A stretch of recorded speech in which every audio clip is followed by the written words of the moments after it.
Giving leadership.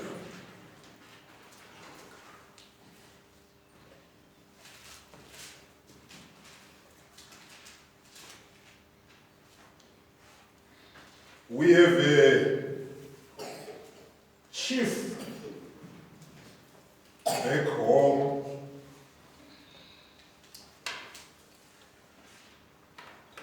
His name is Lamula,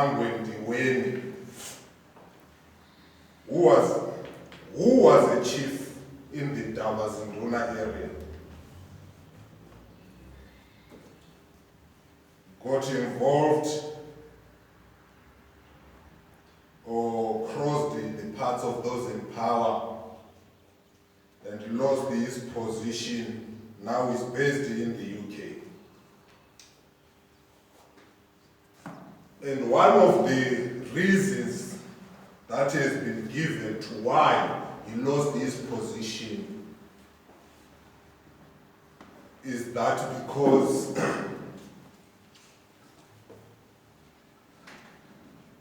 his grandfather wasn't the firstborn son, but somehow inherited the position. Of course, there is more to the story. That was just an excuse given. I was listening to him explaining the issue of leadership, that generally it is the firstborn who inherits the chieftains, the kingship, and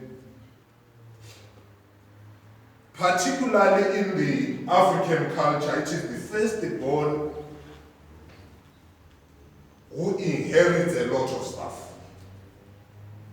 And as he was explaining how his grandfather, who wasn't the firstborn, got the position, he said his grandfather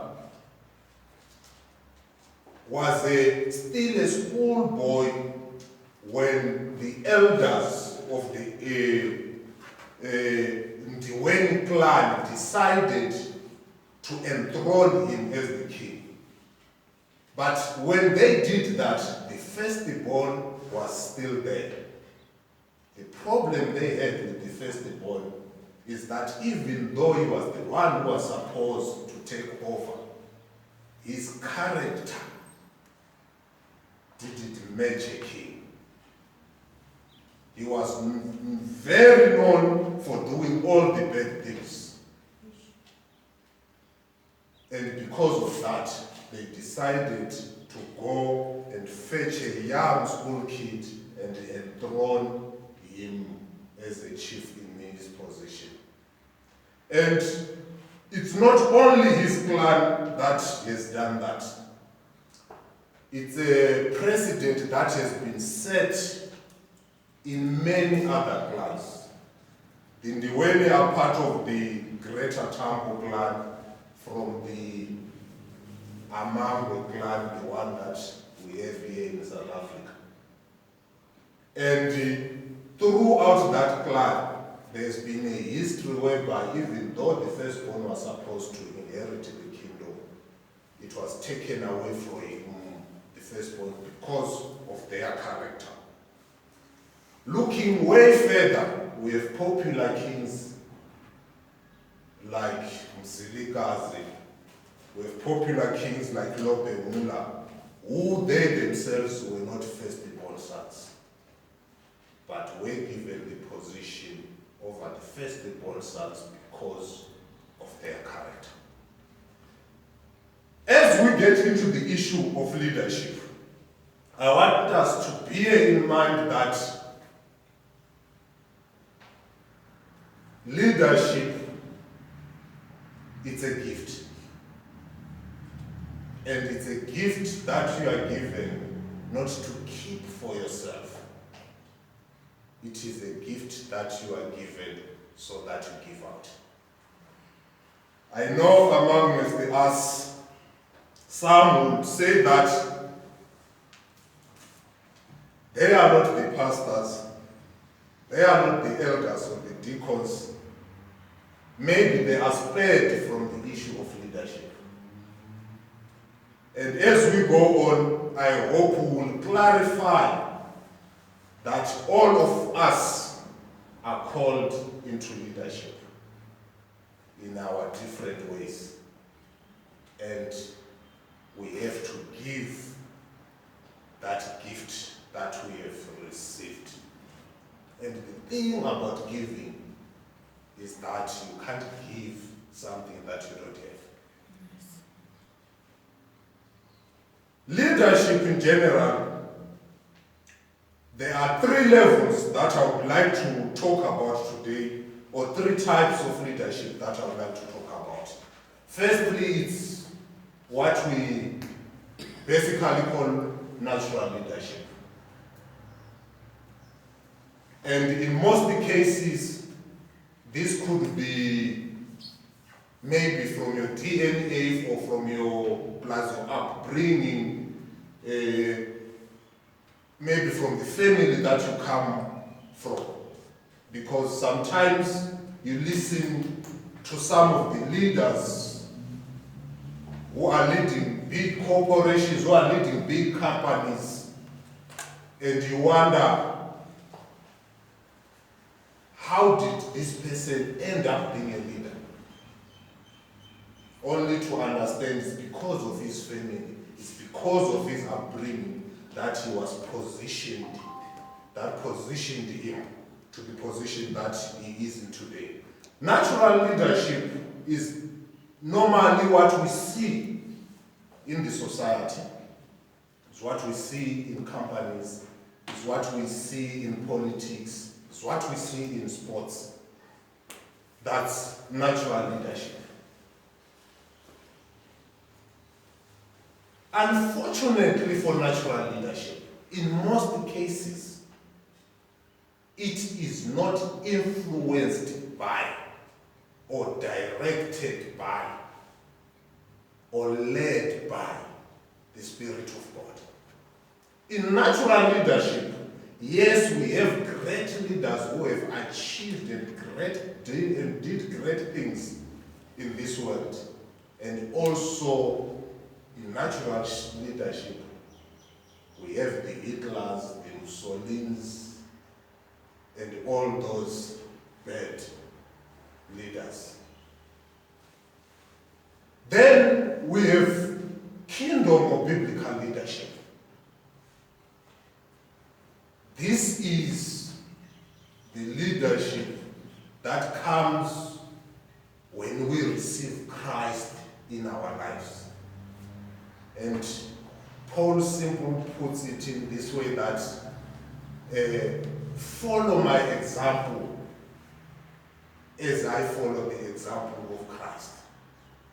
Biblical leadership is when we disciple others to the point that we ourselves have been discipled, because we have Christ in us. When we take what we have, the Christ in us, and give it out to others and share that Christ. When Jesus is talking to Peter, asking him if he loves him, and when Peter says, yes, I do love you, Jesus says to him, feed my sheep. Because we love Christ, then we become the shepherd of his sheep. Then the third level or type of leadership that we also want to mention is specialized leadership. This is when someone is so gifted or trained or is specialized. Sometimes we can just call it a profession. And in case of the Bible, this is where the Bible talks about pastors. This is where the Bible talks about teachers. This is where the Bible talks about prophets and evangelists. Biblical leadership and the specialized leadership that we're going to be talking about are those that are influenced, led by, the Spirit of God, where you are accountable to God. Because if you look at natural leadership, in most cases, you or they are not accountable to God. They don't care what God thinks about what they are doing.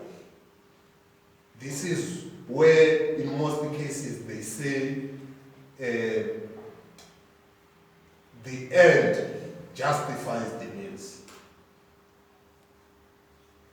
They don't mind killing 1 million people to get the result that they want.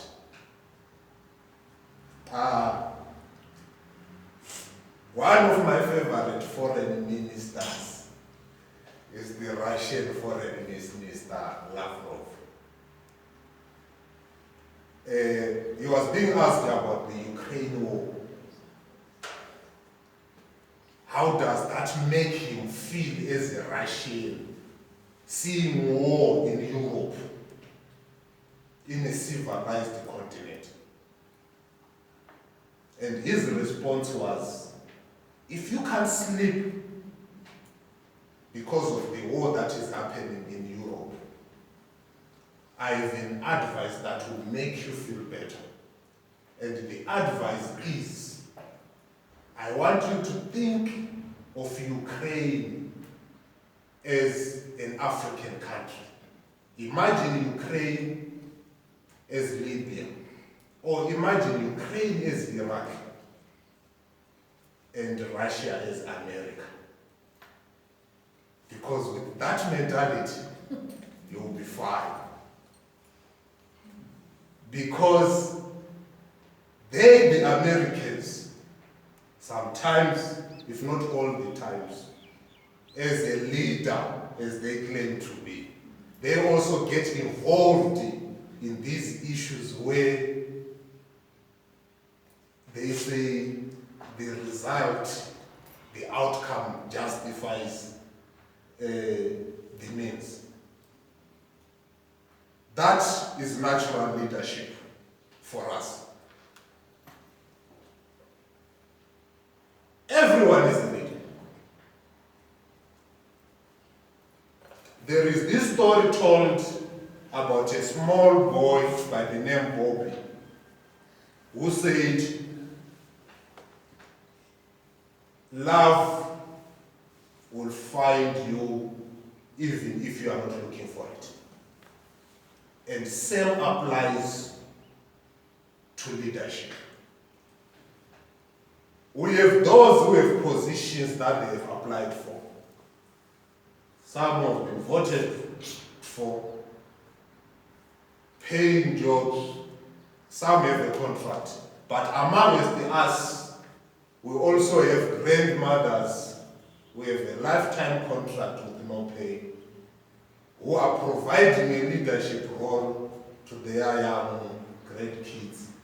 We have brothers who are providing leadership roles to their siblings. We have single mothers. Each and every one of us has got a role that he is playing, whether officially or unofficially. Every one of us is a leader. Now, maybe some don't understand when the young man Bob said, love will find you even if you are not looking for it. Let me put you in my African context. I grew up in a time without cell phones. They were there, but I remember to buy a starter pack back then, you had to sell a cow. And we had like one phone in the village. Network was not so good that there were specific points or specific mountains where you would go for network. And looking at the modern world now, where there are dating apps, where there are dating groups, and all that, maybe love has become easier to find. Back then, love was not easy.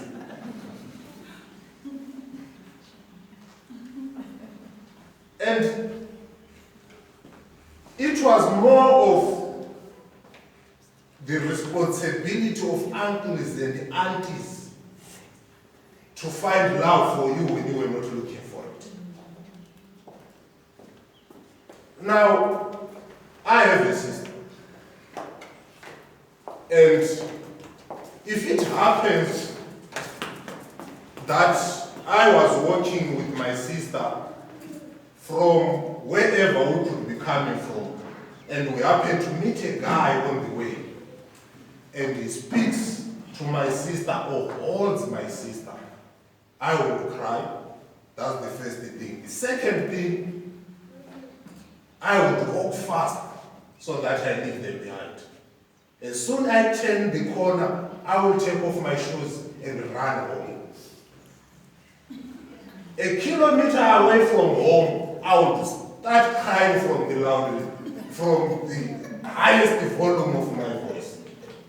And by the time I start seeing everyone, all my brothers will be standing and wondering what's happening.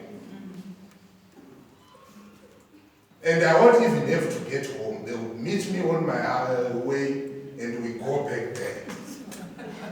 That is how hard finding love was. Now, I understand cultures are different.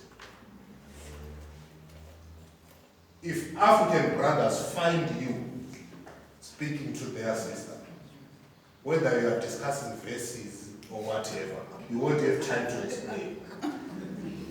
And up until today, in rural areas, that's how difficult love was. But it still found you even though you were not searching for it. Our sisters and brothers are happily married. Same applies to leadership. Whether we want to be leaders or we don't want to be leaders, leadership will find us. And we will have to perform those leadership duties. There are those who are blessed, who sometimes have the highest positions in companies. There are those who are blessed with lesser positions, but they are also leaders. If you are now put these to test, try a security guard who maybe works in town at the toilets, guarding the toilets and monitoring the toilets. Whether you are a company CEO or whether who you are, when you need to relieve yourself and you find that guy standing at the door of the toilet with his sign saying no entry, then you will understand that each and everyone has power in his job. Whether the queue is long or you are burning inside or you can't stand properly, if he decides you have to wait, you wait. If he is in his office executing his leadership responsibility, it might not be as glamorous as the one in the office, but where he is also performing his leadership, his responsibilities. Likewise, we can have different positions, but irregardless of our positions and how glamorous they could be or lesser, we still have to perform those duties. Leadership is sustained by love.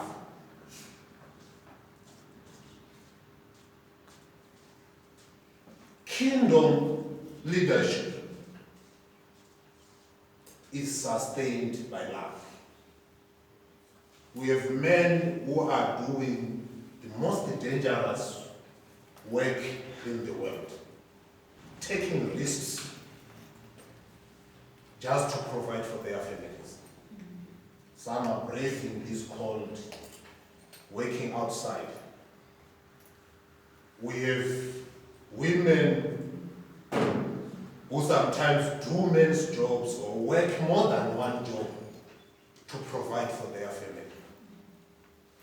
We have people who sacrifice going on holidays, enjoying themselves so that they can take care of their grandkids or do something, take care of a family member who is not well. Doing leadership responsibilities because of love. And true leadership is sustained, is motivated by love. As Paul puts it in Corinthians, the love of Christ compels us. It is the love that we can then give out also, because we have experienced that love. The Bible talks about gifts in the book of Corinthians, 1 Corinthians. And when the writer mentions gifts and how we should practice them responsibly in 1 Corinthians chapter 12, then he repeats again in 1 Corinthians chapter 14. But between those two chapters, he puts a full chapter about love. As if telling us that when you do these leadership responsibilities, when you manifest these leadership gifts, the greatest motivation should be love. You are not doing it for status. You are not doing it to be famous. You are not doing it for personal gain. Let love be the reason. Let love be what motivates you.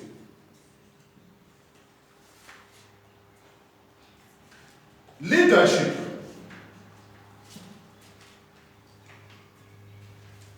is by example.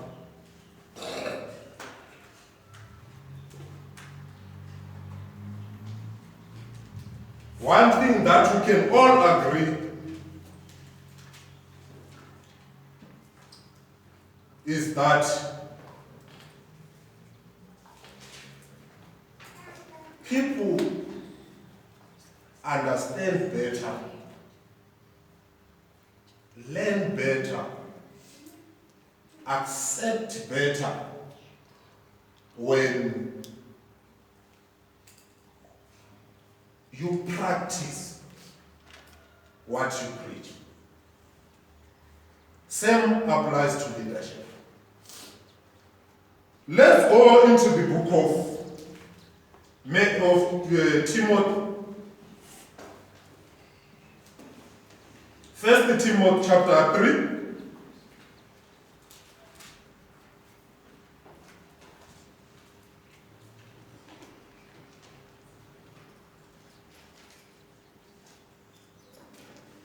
Here is a trustworthy saying: if anyone sets his heart on being an overseer, he desires a noble task. Now the overseer must be above reproach, the husband of but one wife, temperate, self-controlled, respectable, hospitable, able to teach, not given to drunkenness, not violent but gentle, not quarrelsome, not a lover of money. He must manage his own family well and see that his children obey him with the proper respect. If anyone does not know how to manage his own family, how can he take care of God's church? He must not be a recent convert, and him or he may become conceited and fall under the same judgment as the devil. He must also have a good reputation with outsiders, so that he will not fall into disgrace and into the devil's trap. Deacons likewise are to be men worthy of respect, sincere, not indulging in much wine and not pursuing dishonest gain. They must keep hold of the truths of the faith with a clear conscience. They must first be tested, and then if there is nothing against them, let them serve as deacons. Paul is advising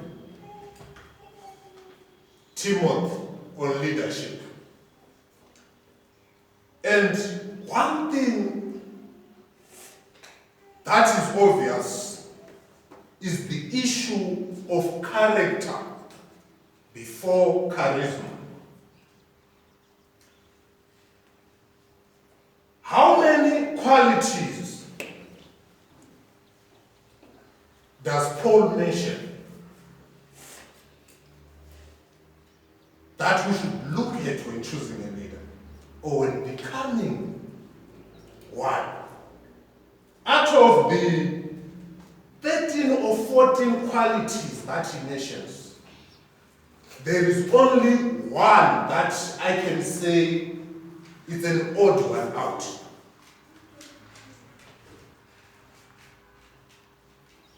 That is in verse 2. Now the overseer must be above reproach, the husband of but one wife, temperate, self-controlled, respectable, able to teach. What sets being able to teach from the other qualities that Paul mentions? All the other qualities have to do with the person. Only one quality has to do with the ability.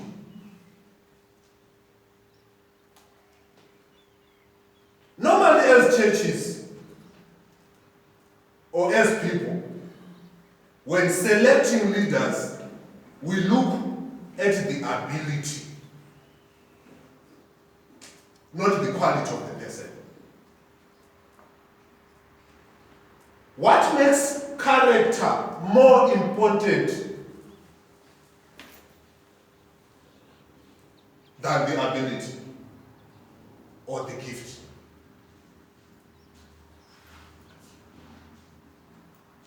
The gift you get from God. You don't work for it. But in character, you have to put in effort. God is interested in the person first. Your character has to qualify you. Then the gift is always a bonus from God. As the story that I mentioned before, that even though the firstborns were the ones who were supposed to inherit, some of them lost the position and the inheritance because their character didn't match the position that they were supposed to be given. And Paul makes this emphasis that your character as a leader is what is more important. Then the gifting is from God. Jesus is talking to his disciples. He says to them, I will make you into fishers of men. What is he making? He's making the person so that the person is suitable in the future to then be the apostles, be the teachers, be the preachers. But he first makes the man, the person, who is then going to manifest the gift. As Jesus is coming out of the water at his baptism, the Spirit comes down and says, this is my Son, with whom I am pleased with. What was God pleased with? Because as Jesus is coming out of baptism, he hasn't started his ministry yet. He hasn't preached, he hasn't healed, but God is pleased with Jesus, the person who Christ has become. Character is more important than the gift. Not saying the gift is useless, but as leaders, we have to focus on our character and work on our character.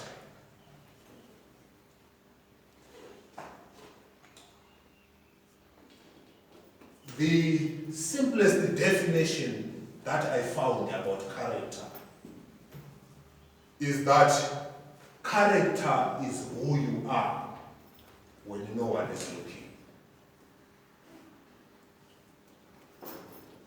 Character is who you are when you are alone. What you do, what you don't do when no one is watching. And that then defines the real you. Being a leader is simply being a role model. Being the true best you, so that others can follow in your footsteps.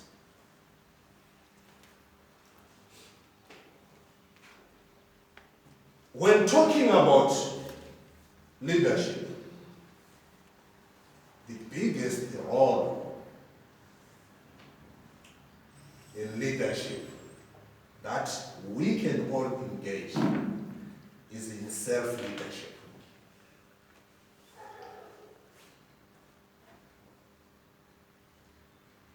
Leading our own lives.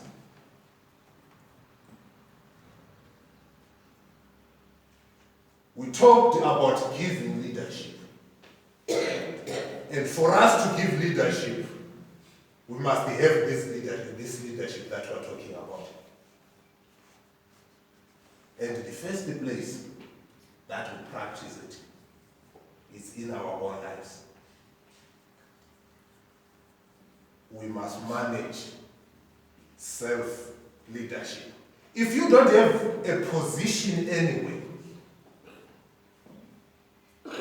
maybe by a miraculous chance, you have no leadership role you are playing anyway in life. You can't escape this one of self-leadership. You are a leader of your own life.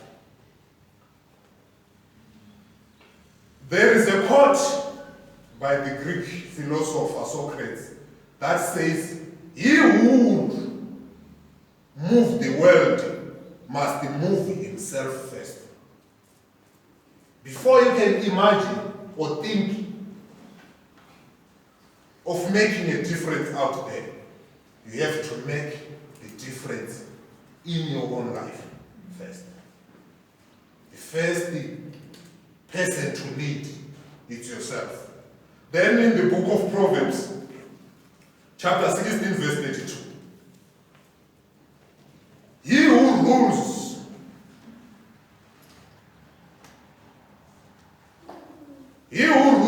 his own spirit is stronger than he who keeps a city.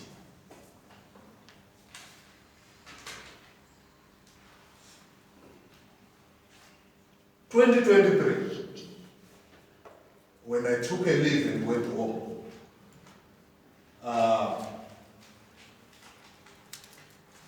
when I got home, I became an election agent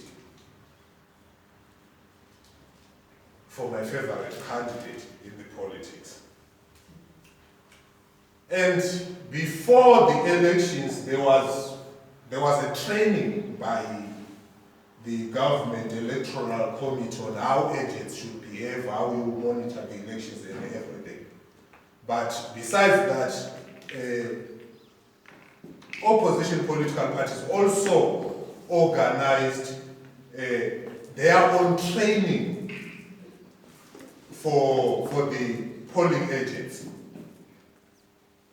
And one thing that we were told, that we learned, is that once the election starts, once you have made sure that nothing is tampered with and everything, once the election starts and you start guarding that vote, if the other party offers you as much as a cigarette, you don't accept. If they offer you a cold drink, even water,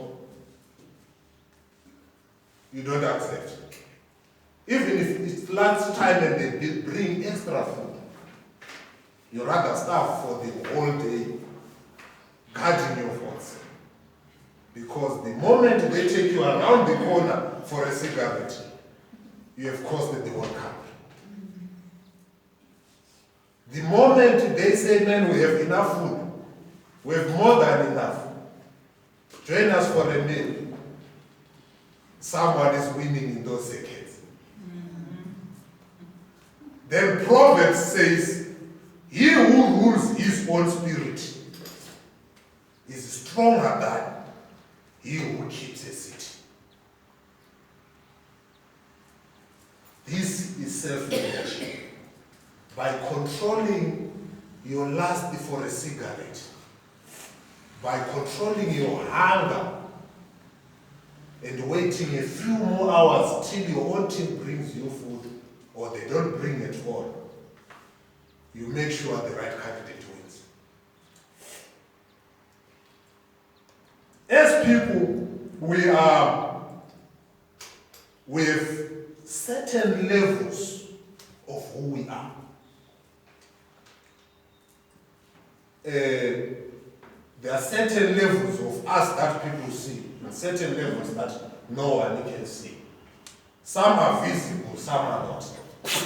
And when it comes to controlling or becoming leaders of our lives, it's a matter of managing these levels of who we are. For instance, we have, let me say, the public you. This is who everyone sees. Your manners, how you hold yourself together, how you dress. The public you. How do you hold yourself together? How do you live? How do you lead this part that everyone sees? We also have the organized you. How do you organize your time, your energy, and your finances? How do you spend your time, your energy, and your finances? in leading yourself.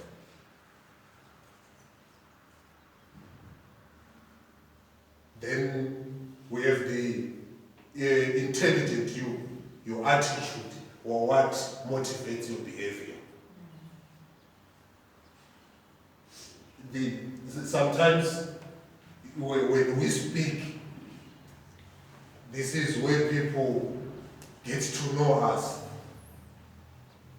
You could be dressed so well in a higher position. Sometimes you listen to great leaders like Donald Trump speak and you wonder, how did this guy get here?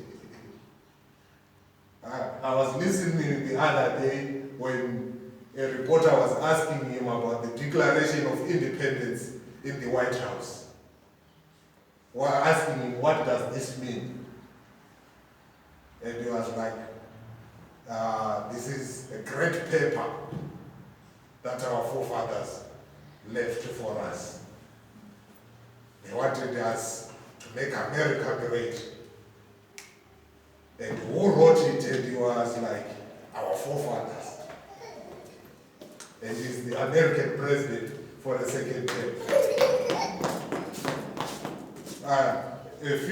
I think that was last week. He was speaking to the Liberian president and he said, you speak so good English. Where did you learn to speak? I think in his mind he was like, maybe they don't speak English in Africa. The intelligent you, how do you present yourself? When you start opening your mouth, what do people hear from you? Then there is the communicated you, the passions that drive you, what keeps you motivated, and the inner you, the intrinsic you. If in most cases we don't understand and know the inner person, but what I have come to learn is when you read or sometimes when you listen and watch these crime stories and these other bad things that people do, you then come to find that deep inside this person, there is the inner part of this person that people didn't know about. Some people are even well-known and respected in the community, some pastors, some leaders, but behind doors doing things that you can't imagine. A pastor being a serial killer, only to find out that something bad happened to him at his young age. That inner him that we didn't know finally comes out, or has been coming out in the darkness. The inner him. And when we talk about leadership, self-leadership, we are talking about us managing each and every aspect of our life. Who we are deep inside and who we are outside, matching, all in agreement. This is self-leadership. The problem that we sometimes bring out is that there's become an issue of, I would like to term an issue of shalom versus dualism. We did the story, or we talked about Solomon sometime, when the Israelite nation was at its best, was at its shalom. In the Jewish mentality, shalom is just not peace because there is no war. It is peace everywhere. Peace because there is no war, peace on the dinner table, peace in the crowd, everything, being prosperous, enjoying life, peace even at the table. We have separated our spiritual life from our normal life. And we've created this dual system or person whereby who you are at church is different from who you are in other aspects of life. Okay, this is my last story. When growing up, we go into church. I think that was Sundays and sometimes Wednesdays afternoon. They used to have church board meetings, the elders and the leaders of the church. And one story, we had this older man that we all knew, even we were not part of the church board meetings. And he was well known for saying, you will make me go down from the cross. What he meant is that because he was now a Christian, he was now up on the cross with Christ. But whenever you crossed him with him or pissed him off, in the church board meetings, he would literally say, I will get off the cross and deal with you.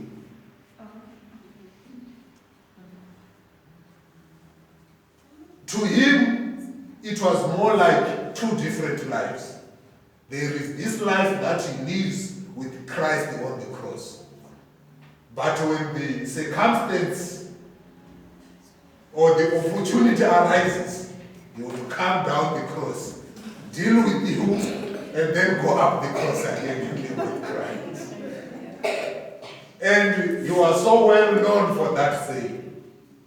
Up until another elder also challenged him and told him, you keep on telling us about this issue of coming down the cross.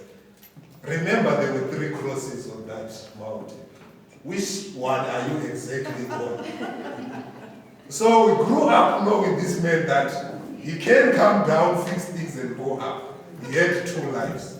And when we talk about leadership, we also, as Christians, sometimes fall into this trap whereby we have a life with Christ and we also have our own separate life somewhere. We think being a Christian is all about dealing with Christ and maybe church members and those whom we associate with on Sunday. But besides that, then we have another life outside. Self-leadership includes your life at church and every other aspect of your life.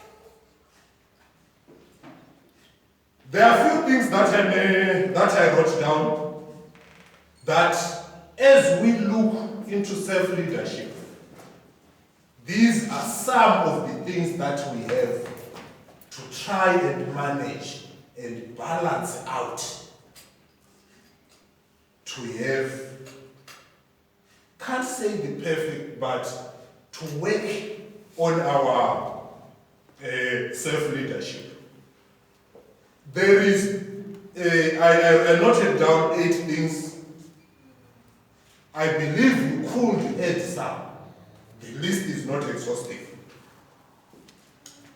When looking at your self-leadership, how are your relationships with family and friends? Do you have time for them? Do you make time for them? How are the relationships? Do you work on them?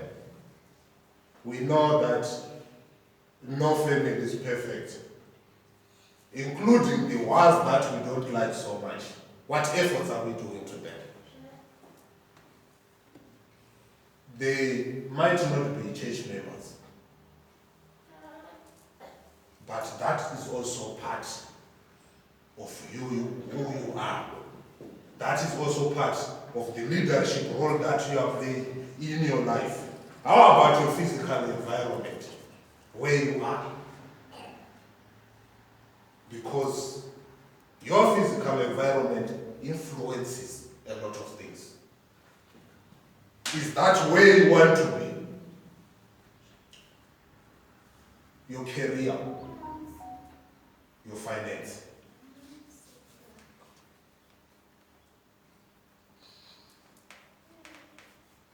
What efforts or steps are you taking in that department of self-leadership? Your spiritual life.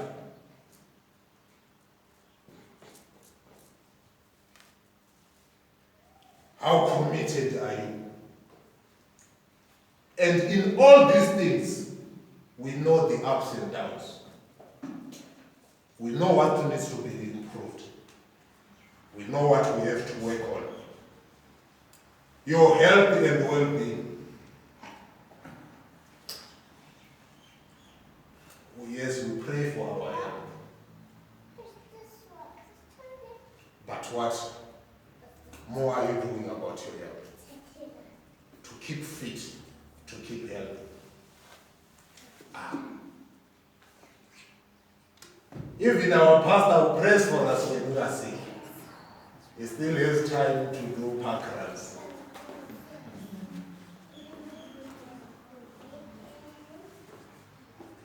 What are we doing about our health and well-being? Our love and relationships. Our significant other.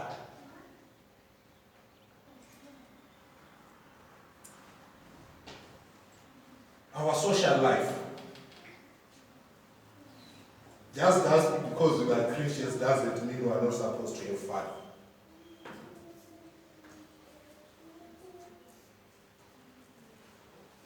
Our personal growth.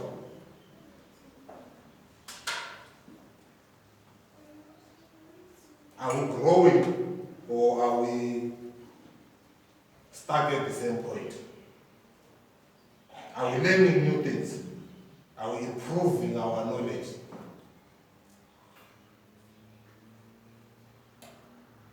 There is a graph that I will end with.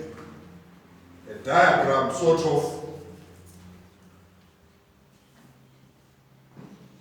a wheel of life that we can use to measure how are we doing in this issue of self-leadership. And if you look on that graph, all these things that we mentioned are up there. The physical environment, family and friends, our career, our financial side of things, our spiritual life, our well-being, our love and relationship, our social life and personal growth. And if you look in that circle, there are smaller circles inside.